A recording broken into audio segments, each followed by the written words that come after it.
So this is me at the age of 7. Awful jumper. For some reason, it was my favourite. Tucked into my pants. Who does that to a kid? I don't know. And being chubbier than most of the girls in school and most of the girls in my family, I was super conscious of my body from a very young age. Now, at this age, I had just 2 goals in life. I wanted to be an astronaut, and I also wanted to get rid of my annoying younger brother, mainly by asking my mum if she was absolutely sure she was, that I wasn't adopted, and kindly offering nearly every weekend to go and help find my real birth mum. It was also at this age that that word feminism led me on the journey that led me here, because it was at this age that that word feminism was spat out at me like an angry, naughty word by a super annoyed aunt. And on discovering that it essentially meant fighting to let women do and have what men have always had from the very beginning, it was a word that I immediately took on with pride, hence the announcement at dinner that same night. It's also a word that got me thinking. It got me asking my teachers and any grown-ups that I could find in my world endless questions, mainly around women, because where were they? Ever since I can remember, I knew there had to be alternatives to the men that I was being, that was being spoken about in my lessons. I knew there had to be a female version of Shakespeare somewhere, surely, and Wordsworth and Van Gogh and Einstein. There had to be women astronomers and geologists and history makers who were changing the world. But in the 1990s, when secondary school computers were the size of small cars and the internet was still a rumour, I had no way of getting my questions answered. It wasn't until I hit my literature studies at my first university in Aberystwyth, Wales, that they all came out, all of these amazing voices of women that my soul had been searching for ever since I could remember. Women like Maya Angelou and Sojourner Truth and Simone de Beauvoir and Mary Wollstonecraft and Alfred Bren and Gloria Steinem, Rabi al-Basra, Nadia al-Sadawi, Sophia Duleep-Singh, Arundhati Roy and Chimamanda Ngozi Adichie.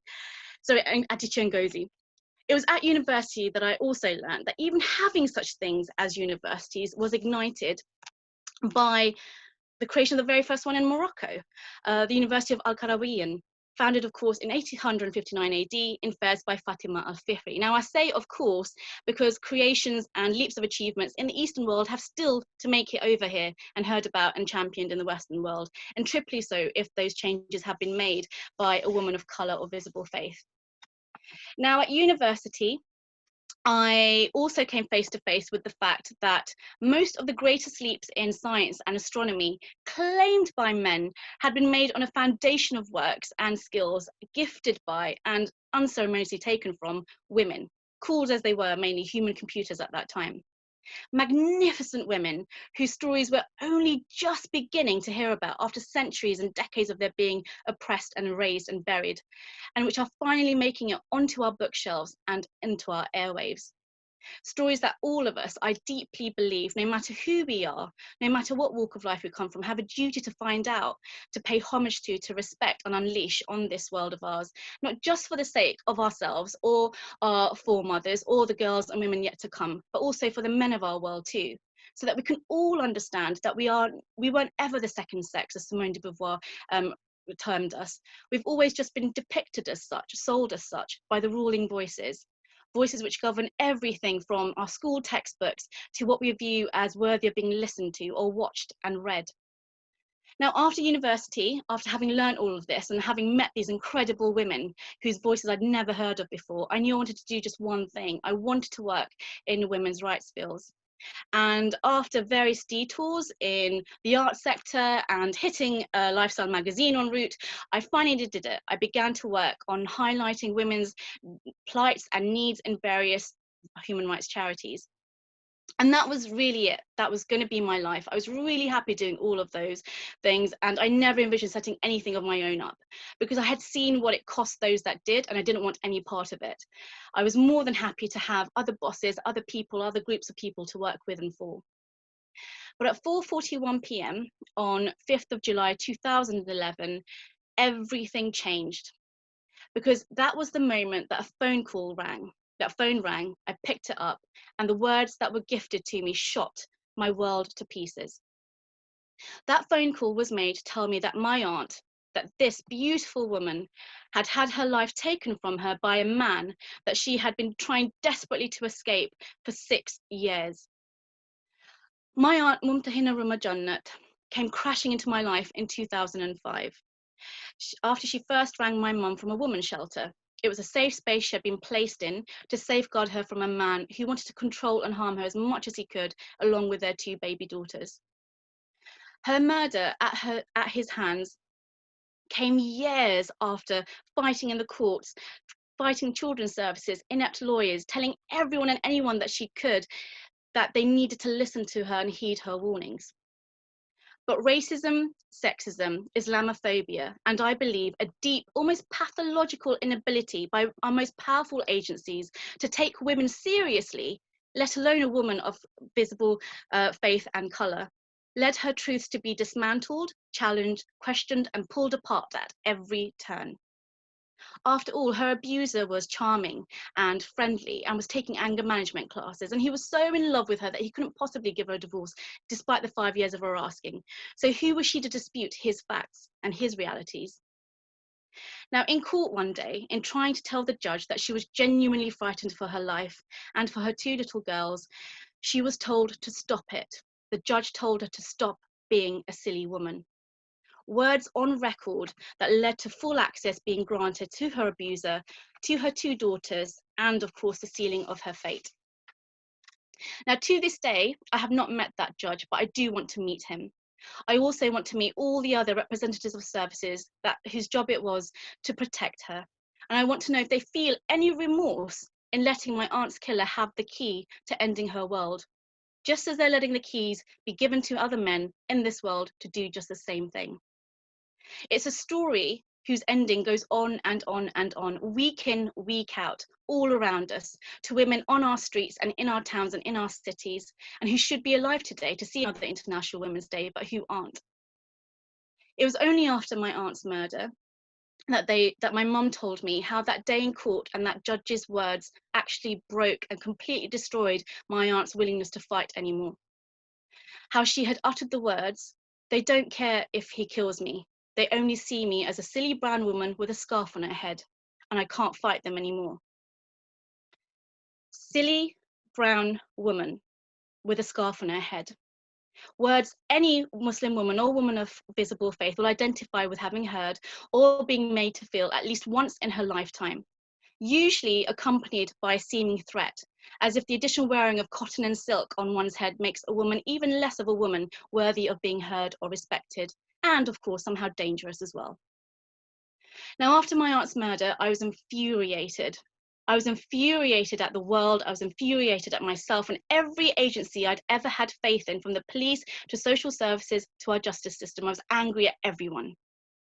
I was also infuriated at all the million and one things that came up in the homicide review report that the Home Office did on my aunt's case. It was a report that highlighted just how much evidence the police and social services and children's services, even my aunt's GP, had to hand to show what she had actually been going through and what she had actually been suffering, but who had never, not alone not shared that information with her to take to court, but had never shared those golden nuggets of information with each other, even though her life was at risk. Meaning, as so often happens and is still happening in courts across the country today, my aunt tried to take an abuser to court and had to fight with nothing but her own word against his. That anger nearly consumed me. I fell into a really deep depression and I lost faith in all the agencies that I was working for as well. So I did the only thing I could.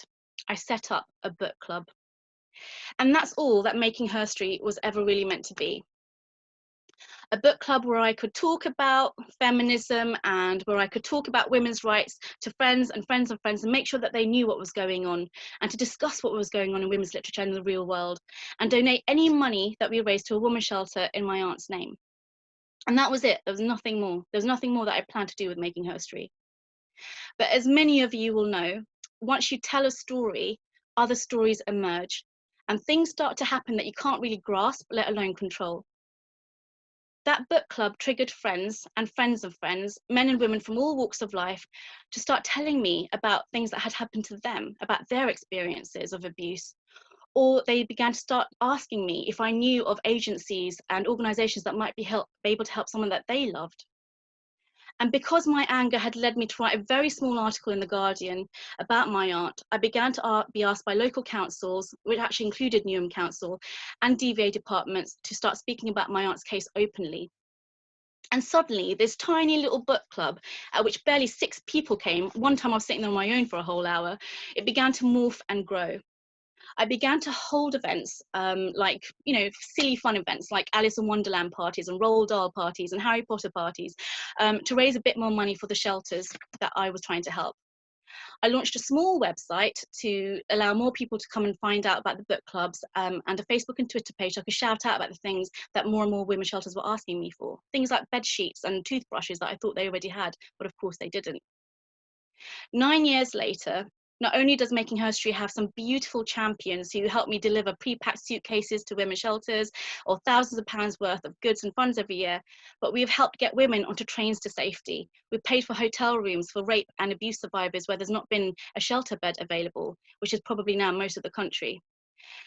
We've even gone so far as to support amazing data being collected by women who have been as traumatized by abuse as my family have. Women like Karen Ngala Smith, who created the game-changing femicide census. Now, Karen Ngala Smith is a woman who is a shero in many of worlds, but in mine, she was one of the first women to step forward and say, I want to talk to you about your aunt's story and put it into this census.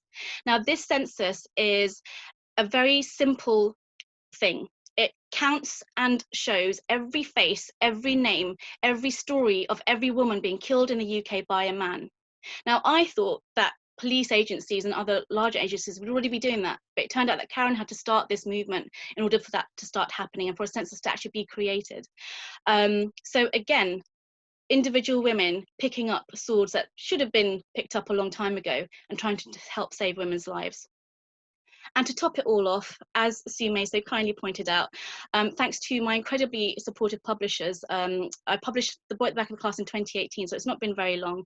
My incredibly supportive publishers agreed for me to write a book about how domestic violence impacts children, because they are ignored voices amidst the silenced voices. Children who, like my little nieces, have their worlds torn out from under them, completely torn apart.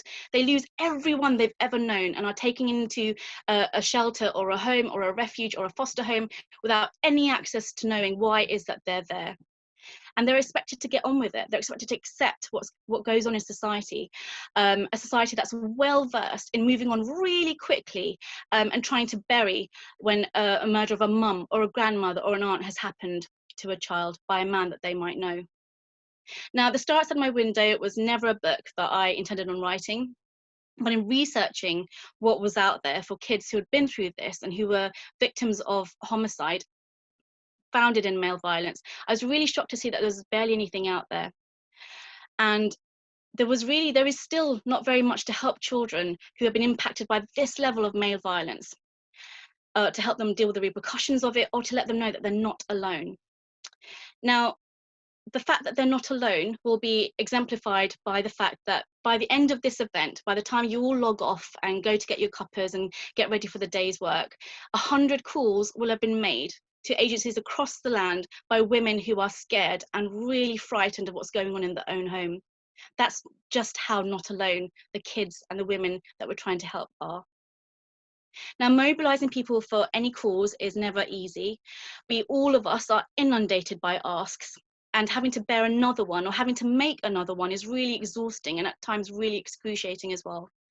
But in my time with Making History, which also magically birthed O's Refugee Aid Team, through which my teams and I go and help frontline refugee aid response units in France and Greece, I have learned 3 things. I want to share those 3 things with you. Firstly, positive stories always outweigh negatives. There has to be a balance. Now, when I first started Making History, I thought that I had to share every rape story, every femicide story that I encountered on Twitter, Facebook, and the newspapers. But not only did that break me, it also led to my supporters and my friends not being able to bear those kinds of news stories all the time.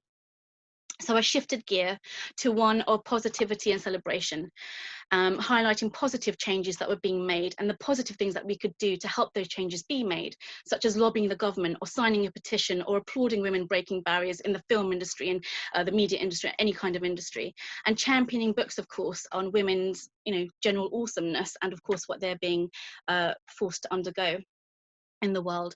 And the change that I noticed as soon as I started doing that was immediate and really uplifting. And it made it easier for our supporters to acknowledge and stomach the really hard stories when we felt we had to share them. Secondly, I learned that it's totally fine to not do the same thing as everyone else and not go down the same routes. Now, making history was never forced to reinvent the wheel or even be a wheel. It was forced to help a wheel that's being kicked in daily by every single agency across not just the land, but the world, and to strengthen it and make it roll on smoothly for the women that need that wheel to work. We are not frontliners. I have no training for any of this. There isn't a university course that lets you develop and design new ways of coping and working when a loved one has been murdered. It's not a role that I've ever dreamed of. So even being asked to be keynote speaker to anything is always a shock to me.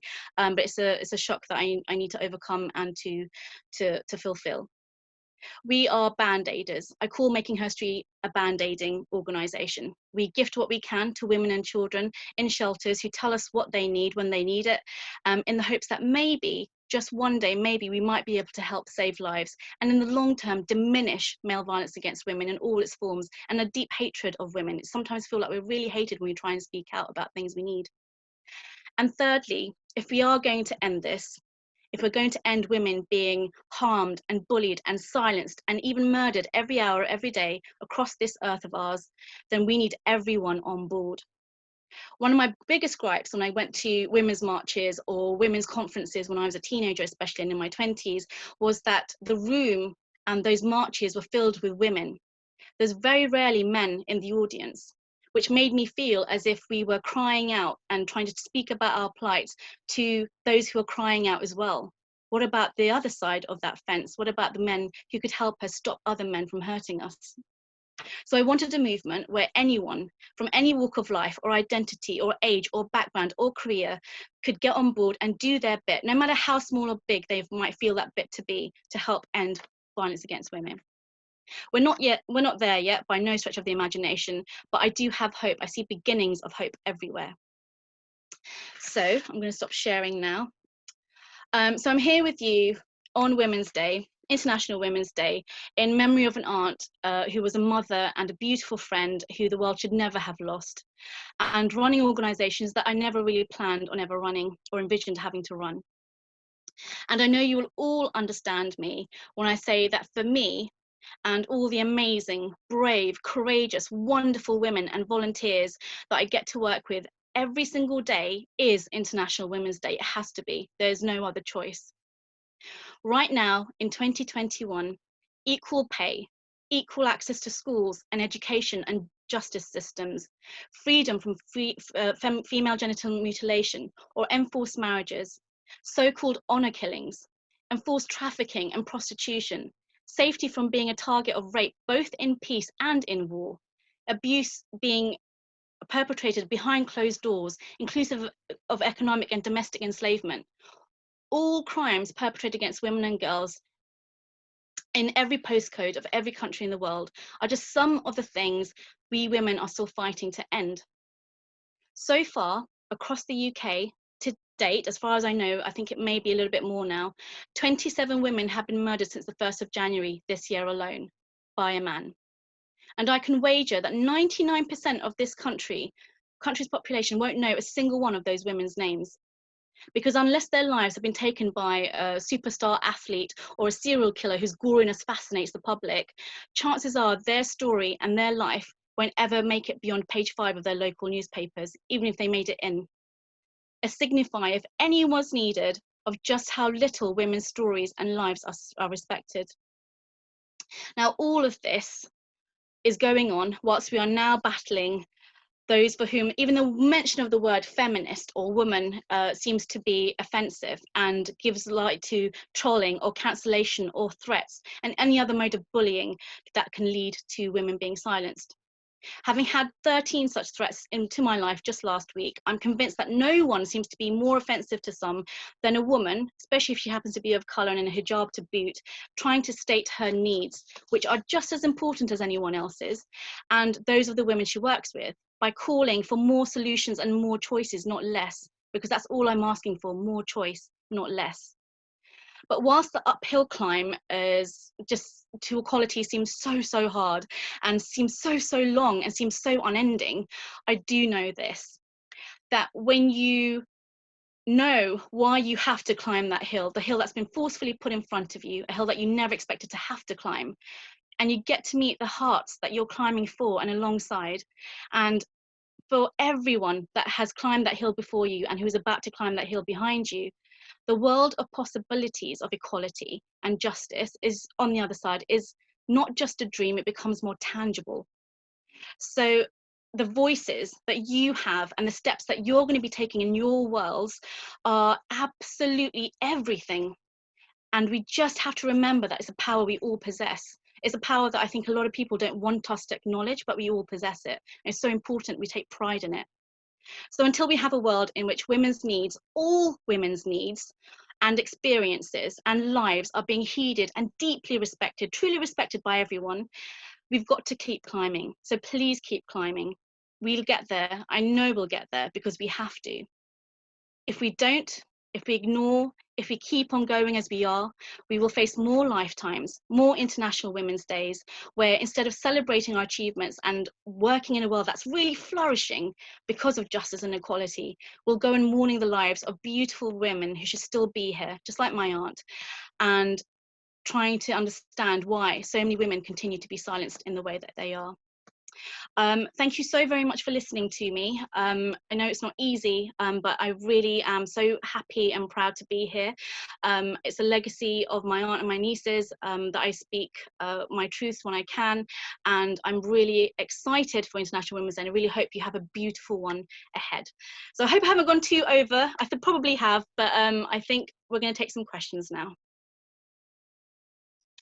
Yeah, thank you so much, Anjali. I mean, the comments that have been coming through as you've been doing your speech have just been. Need to read them. Yeah. So yeah, you will need to. We'll make sure we get a copy of them and send them to you as well. Everyone is just incredibly appreciative of you sharing your story, and you know how incredible you are, and just hearing everything that you have to say is just remarkable, and it's so inspiring. So thank you.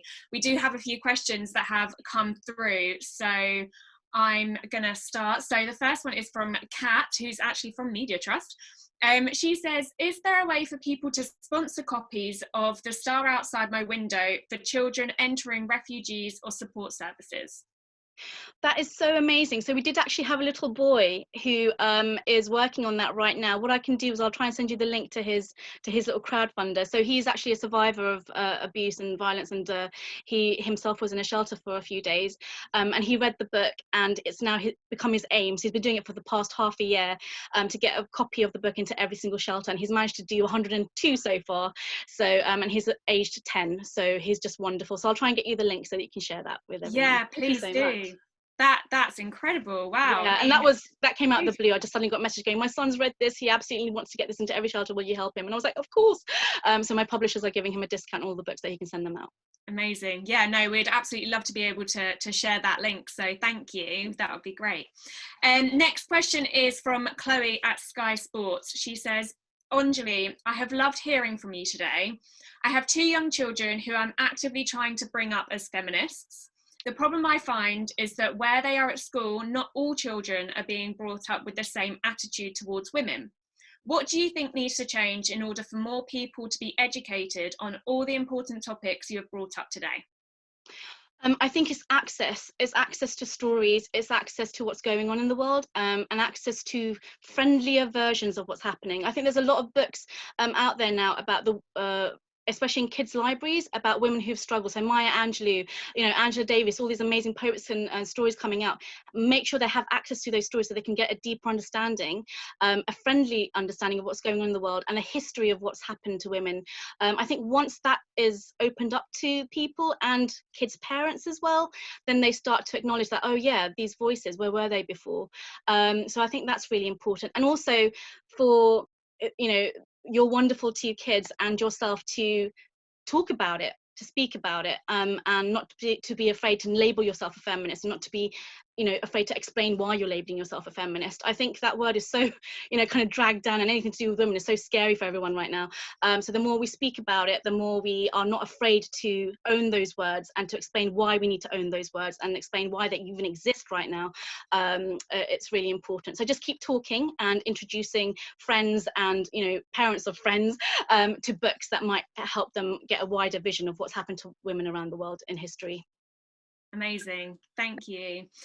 Next, we have a question from Lindsay from Twitter. She asks, or she says, Anjali, thank you so much for your time and story today. Curious how you go about identifying the positive stories to highlight and share to help outweigh the negative as mentioned. Do you find many women willing to share? So the positive stories I share are not personal ones. They're not taken from the people that we've helped unless they give us express permission. So for example, when we managed to get a woman on a train, a smuggler from London to Manchester, to get into a shelter, she said, please let everyone know that you've done this so that other women will come forward, so we can do that. But most of the positive stories that we share are from the wider world of media and entertainment and literature. So for example, if there's a woman who's won the Golden Globe, and the first Asian woman just won that as a director, so we will share stories like that of glass ceilings being broken, and those stories will then make the stories that we share about positive cases a little bit easier as well, because sometimes they're not easy to hear. But yeah, we just try and find whatever we can, and sometimes we have weeks where we don't share anything because there's nothing positive to share. It's all a bit grim, so we leave it. Or when we've won a case in court, then we'll talk about it. But or we've backed a case in court, we'll talk about it. But yeah, it's far between, but the balance is sometimes feels a little bit skewed, but we'll try our best. Great, thank you. Next we have Aurelia from Dentsu. She says, in a society still really dominated by males, what advice would you give to a mother to ensure her sons become women champions? Oh, I love that question. It's not hard. It's so not hard. Again, speaking about women and women's struggles and what they can do, what the positive influence that they can have. So my brother and my cousins and my nephews that are growing up, they're very aware of just how much the women in their worlds have suffered and sacrificed in order to be able to get them to where they are and to help them in their journeys. And because of that, there isn't even a question. They are feminists. They don't shy away from it, and they're very proud of it. So speak to him as to what's going on in the world. Share that journey that you're going on and the battles that you're fighting with them. And my brother is one of my best friends. I get to talk to him about when I feel like I'm being abused, when I feel like I'm doing this and that, and he will often give me really sage advice, and also take that fight on himself. So it's really important we share and we open up, and we raise these amazing feminists who are going to help us balance the world out, but they have to know your story. They have to know why it is that you feel that way and what's happening to you, for them to take that on themselves and help you out. I believe that anyway, but there's probably other ways as well. No, absolutely. That sounds like some really great advice there. Thank you. Next from Yara from Wavemaker, she says, thanks Anjali, what an inspiring way to start the day. May your aunt rest in peace. Thank you. My question is, how do we educate the men, especially in such communities that are brought up with a specific mindset that women have rights and freedom to exercise? So the tried and tested way of trying to confront these men never works. I think the only thing that tends to work is when it hits close to home. So highlighting what's going on with the women in their world, highlighting how wrong their systems and ways of working and living might be. So for example, within a lot of Muslim communities, whether that's Somali or Pakistani or Bengali, there is still this kind of mindset of women have these roles and men have these roles, and actually they're trying to link that back to faith, and that's not the case. It's never been the case. It's just been sold to us as the case.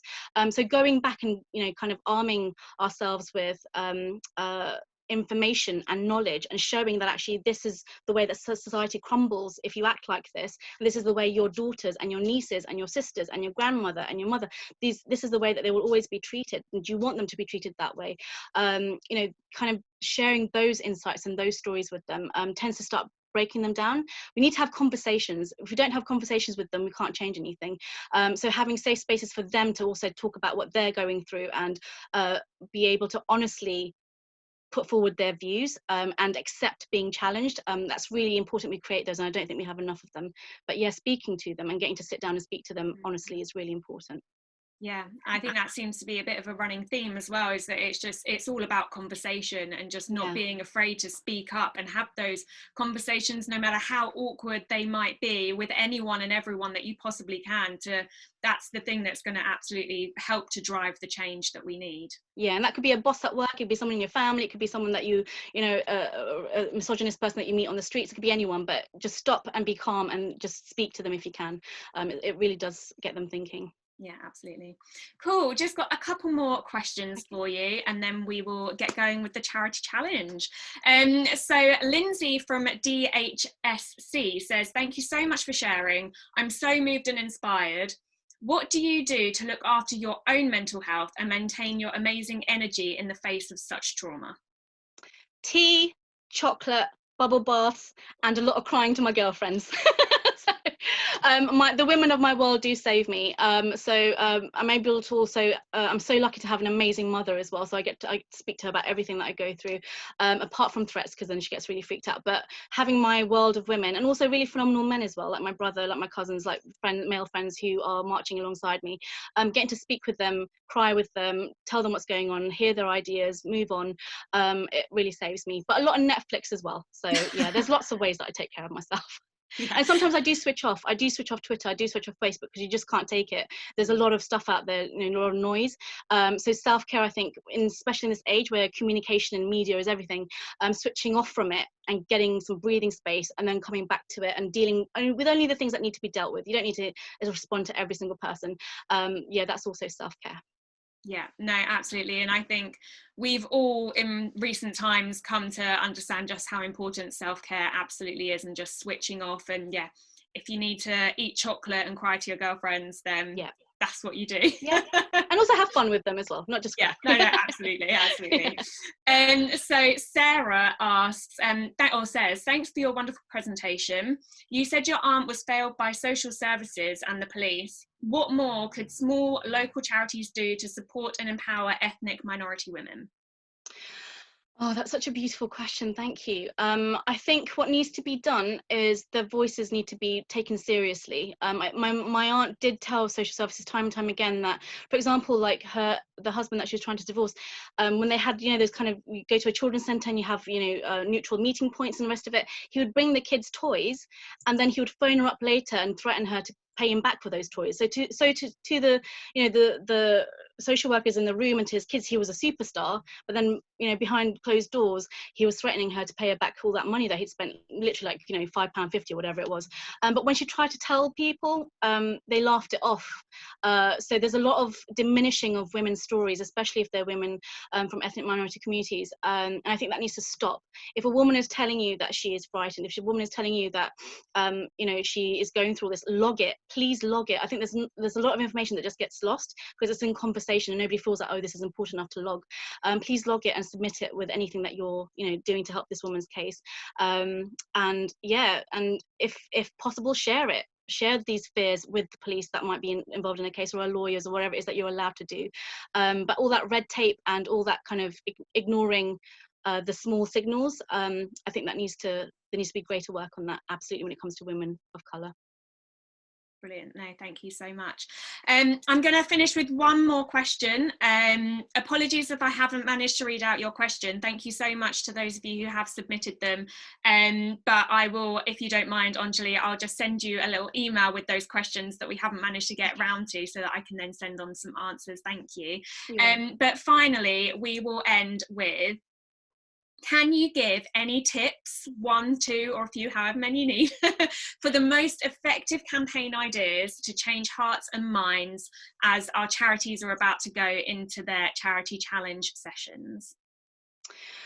I think going back to my first point of positives outweighing negatives, I have to say that the book club I had, which was really serious, and it was about, it was billed as, a feminist book club, barely any men came, and I was like, okay, this is really interesting, so I need to repackage this.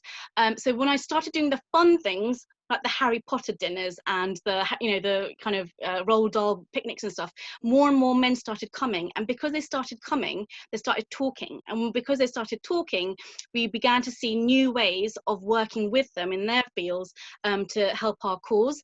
So I think one of the first things is don't make it a negative thing to be a part of this movement, and also think a little bit outside the box. Welcome in people who we need on our side, to diminish what's going on in the world, and also it doesn't all need to be misery, it doesn't all need to be tears. There are amazing, phenomenal stories that we get to see, women who survive and go on to do amazing things in the world, and who actually take on bigger mantles than we ever thought that they ever thought they would. So celebrate those stories and share those stories, and not just that, but also celebrate the other sides, the men who are also campaigning and working and doing all the rest of it. So I think it's really just equalizing this field of recognizing that yes, there is horrible things happening, but there is also amazing things happening, and creating movements and moments where we can really take that on and celebrate with them, and show that there is a way out of all of this. Otherwise we'd all go crazy and cry and do nothing and sit in a corner for the rest of our lives.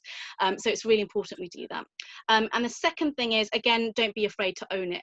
You are doing, all of you, the fact that you're here and listening to this, it means that you care. It means that you know what's going on in the world and you want to do something about it. You're giving your time to listening to me waffle on, but it means that you care. So own it, own that care, and be proud of owning it, and share the fact that you care with other people, and get talking. I think talking is the biggest thing. Once we talk, we hear, and once hopefully other people hear, they start to change their mindsets and get on board as well. So those are my two things. Amazing. Wow. Thank you so much. That was honestly the most incredible, inspiring thing to hear. First thing on International Women's Day. So thank you so much for being with us and joining us this morning. And I think that leads the charities and the volunteers perfectly into their charity challenge session, which they are about to go into. So thank you so much. Thank you so much. Have an amazing International Women's Day. Thank you. Let's go climbing. Absolutely. Bye.